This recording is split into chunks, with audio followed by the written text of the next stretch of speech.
আসসালামু আলাইকুম। নতুন একটা ভিডিওতে সবাইকে স্বাগতম। শবে বরাতের রোজা রাখার জন্য রাত্রে ঘুমিয়ে আসছিল না, তাই 3:10 আমি ঘুম থেকে উঠে পড়ে প্রথমেই প্রেশার কুকারে আলু সিদ্ধ, ডাল সিদ্ধ, ভাত বসিয়ে দিয়েছি। এদিকে দুধটাও গরম করে নিয়ে নিলাম। আলুটা মাখার জন্য পেঁয়াজ লঙ্কা কেটে নিয়েছিলাম, কড়াইয়ে তেল দিয়ে ভেজে নিলাম। এইভাবে আলু মাখা করলে খুবই ভালো লাগে। এর মধ্যে আমি লবণটাও দিয়ে দিলাম, তাহলে লবণটাও এর সঙ্গে ভালোভাবে মিশে যাবে। এদিকে আমার ভাতটাও সিদ্ধ হয়ে গিয়েছে। এই দেখুন, কৌটোর ভিতরে আমি ডাল সিদ্ধ করতে দিয়েছিলাম, মসুর ডাল, আর আলু দিয়েছিলাম সিদ্ধ করতে।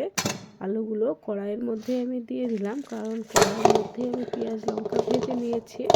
এখানে মেখে নেবো আলুটা, তাহলে খুব ভালো হবে। আলুটা আমার মেখে নেওয়া হয়ে গিয়েছে। এই দেখুন, এদিকে আমি ডালটাও মেখে নেব। মাখার জন্য লঙ্কা পেঁয়াজ আগেই কেটে নিয়েছি। এবার কৌটোয় থেকে ডালটা আমি বার করে নেব। মসুর ডালটা কত সুন্দর সিদ্ধ হয়ে গিয়েছে। লঙ্কা পেঁয়াজের মধ্যে লবণ দিয়ে আমি ভালো করে ডালটাকে মেখে নেব।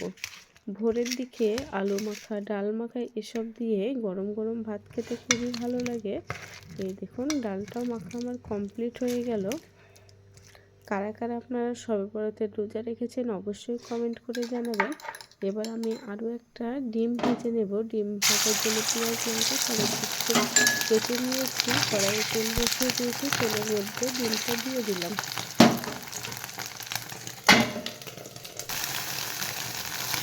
ডিমটা আমার ভাজা হয়ে গিয়েছে। এই দেখুন, আমি ভেজে নিয়েছি। এবার প্রেসার কুকার থেকে আমি ভাত নিয়ে নেব।